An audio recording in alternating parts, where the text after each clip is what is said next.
Hi, my name is Soik Patil and I am trading mindset coach and I am founder of Productive Traders Hub. आज आपसे मैं बात करूंगा mental mastery के बारे में। जब आप ट्रेडिंग कर रहे होते हैं तो आप मेंटली कैसे स्ट्रांग हो सकते हैं, उसके थोड़े थोड़े जो स्टेप्स है, मतलब आप पॉइंट्स है वो ध्यान में रखेंगे तो आप डेफिनेटली ट्रेडिंग में मास्टरी पा सकते हैं। और जो आपका प्रॉफिट रेशो है वो ज़्यादा हो जाएगा और लॉस रेशो है वो कम से कम होता चला जाएगा। तो मेंटल मास्टरी क्या है? मेंटल मास्टरी मतलब आप जब ट्रेडिंग कर रहे हैं तो आपके दिमाग में क्या चल रहा है, आपके स्टेप्स कैसे हैं, प्री डिफाइंड स्टेप्स कैसे हैं, और एक्चुअल में मार्केट में जा आप ट्रेडिंग कर रहे हो, मार्केट को देख रहे हो, तो आपको कैसे आप बिहेवियर करना चाहिए मार्केट के बारे में, और खुद का बिहेवियर कैसा चाहिए। आप खुद जब सेल और बाय करते हो तो आपकी मानसिकता कैसी चाहिए, ऐसे कुछ साइकोलॉजिकल फैक्ट्स हैं, वो आपसे मैं शेयर करूँगा। तो क्यों मास्टरी आपको चाहिए मेंटली? क्योंकि पैसे का खेल है, क्योंकि पैसा आप डाल रहे हैं मार्केट में और आपका थॉट प्रोसेस है, आपका जो माइंड में चल रहा है कि मुझे प्रॉफिट चाहिए। तो जो पैसा है वो बहुत बड़ी चीज़ है। आप ज़्यादा काम करके आप पैसा इकट्ठा करते हैं, बचत करते हैं, थोड़ा पैसा इन्वेस्टमेंट के लिए, थोड़ा पैसा ट्रेडिंग के लिए रखते हैं, तो पैसा बहुत इंपॉर्टेंट चीज़ है। तो आपको जब ट्रेडिंग में जाना पड़ता है तो आपको रिस्क लेके ही जाना पड़ता है। जैसे आप जॉब करते हो फॉर एग्जांपल, और आप जाते वक्त कोई टिफ़िन का डिब्बा लेके जाते हो, वैसे ही आपको रिस्क लेके जाना पड़ता है ट्रेडिंग में। तो वेयर इट गोज़, कहाँ तक आपकी साइकोलॉजी चलती रहती है। जब तक आप ट्रेडिंग के मार्केट में हो, जब तक आप ट्रेडिंग कर रहे हो, वहाँ तक आपको साइकोलॉजी मालूम होनी चाहिए। क्योंकि साइकोलॉजी ऐसा पॉइंट है जहाँ वो 90% आपके ऊपर काम करता है। 10% आप एक्शन लेते हो और 90% आप मानसिकता से ही डिसीजन लेते हो।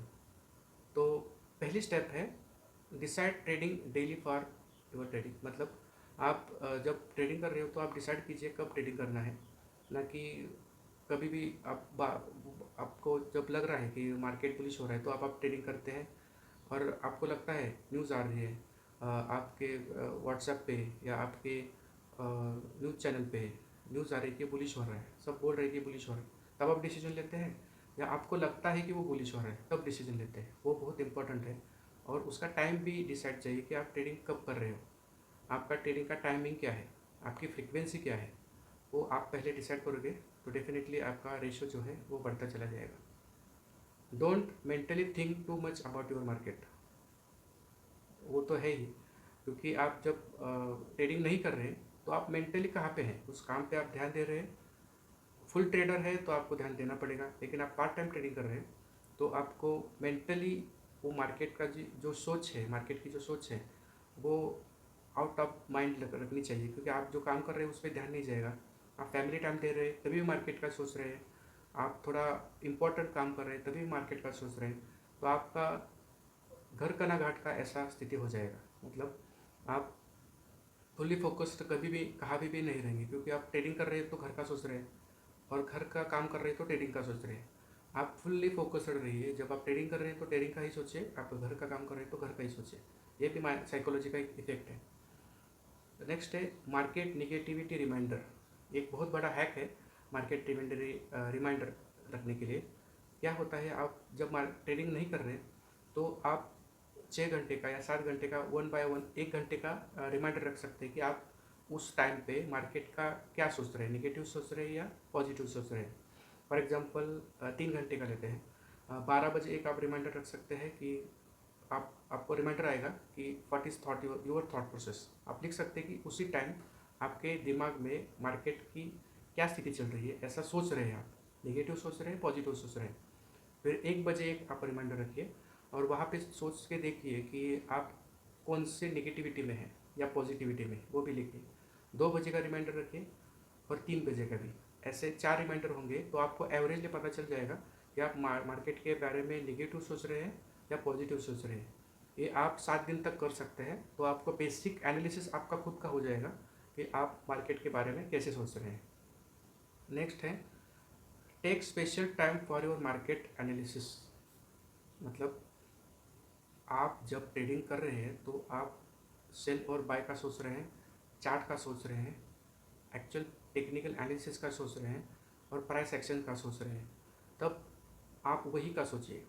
और आप जब स्टॉक लेते हैं, उसका साइकोलॉजिकल एनालिसिस करते हैं, फंडामेंटल एनालिसिस करते हैं, उसके लिए स्पेशल टाइम निकालिए। आप वीक का 3-4 घंटे निकाल सकते हैं, महीने का 12-13 घंटे निकाल सकते हैं, सिर्फ और सिर्फ एनालिसिस करने के लिए। क्योंकि क्या होता है, आप कोई बोल रहा है, मैं हमेशा बोलता हूँ कि आपकी खुद की स्ट्रैटेजी चाहिए, ना कि दूसरे की। क्योंकि दूसरे की स्ट्रैटेजी उसके लिए फ़ायदेमंद है, आपके लिए नहीं हो सकती वो। क्योंकि आपकी रिस्क एनालिसिस अलग है, आपका बैकग्राउंड अलग है, आप मार्केट में आए थे, उसका थॉट कौन सा लेकर थे वो अलग है, आपका जो अगला प्रॉफिट होगा उसके बारे में कितना सोच रहे हैं वो अलग है। अलग अलग साइकोलॉजी लेके आप डिफरेंट साइकोलॉजी लेके आप ट्रेडिंग नहीं कर सकते, इसलिए खुद की स्ट्रैटेजी चाहिए। मेरे कोर्स में भी मैं सिखाता हूँ कि आप भी खुद की स्ट्रैटेजी कैसे यूज़ कर सकते हैं और तैयार कर सकते हैं। नेक्स्ट है सेट योर लॉस रेशियो। ये भी बहुत इंपॉर्टेंट है, क्योंकि आप जब ट्रेडिंग कर रहे हो उसके पहले ही सोच के रखिए कि आपका लॉस का डिमांड क्या है, ना कि प्रॉफिट का। प्रॉफिट तो होता चला जाएगा, लेकिन आपको मानसिकता चाहिए कि आप कितना सह सकते हैं लॉसेस। फॉर एग्जांपल 1%, 2%, 3%, आपको पता होना चाहिए कि आप कितना लॉस सह सकते हैं। इससे आपकी मेंटल स्ट्रांग होता चला जाएगा। क्योंकि आप जब ट्रेडिंग कर रहे हो तो आपका प्रॉफिट रेशियो आपने थॉट प्रोसेस में नहीं लिया, लेकिन लॉस ले रहे हो, तो आपको पता चल जाएगा कि स्टॉप लॉस कहाँ पे रखना है। प्रॉफिट तो एवरेजिंग करके आप निकल सकते हैं, लेकिन लॉस का भी रेशियो आपके मन में चाहिए, क्योंकि आपका उसका इम्पैक्ट जो है वो आपके मनी मैनेजमेंट पे पड़ता है, आपकी प्रोबेबिलिटी पे पड़ता है। और आप अगले दिन का जो ट्रेड कर रहे हो, या स्विंग ट्रेड है तो अगले मंथ का या अगले वीक का ट्रेड कर रहे हो, तो आपके पास वो लॉस होगा, तो आपके पास अगला ट्रेड करने के पैसे तो चाहिए। तो आपका जो लॉस है वो डेफिनेटली फिक्स चाहिए कि इतना ही लॉस होना चाहिए मुझे। और मोस्ट इम्पॉर्टेंट है एनालाइज।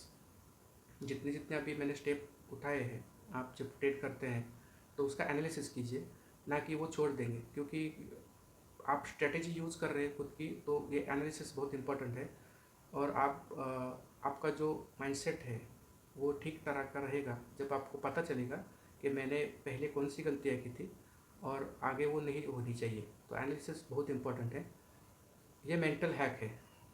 तो आप ऐसे ही हैप्पी ट्रेडिंग करते रहिए। मेरा फेसबुक एक ग्रुप है, प्रोडक्ट टू ट्रेडर्स हब, तो आप उसमें ज्वाइन हो सकते हैं। और हैप्पी ट्रेडिंग।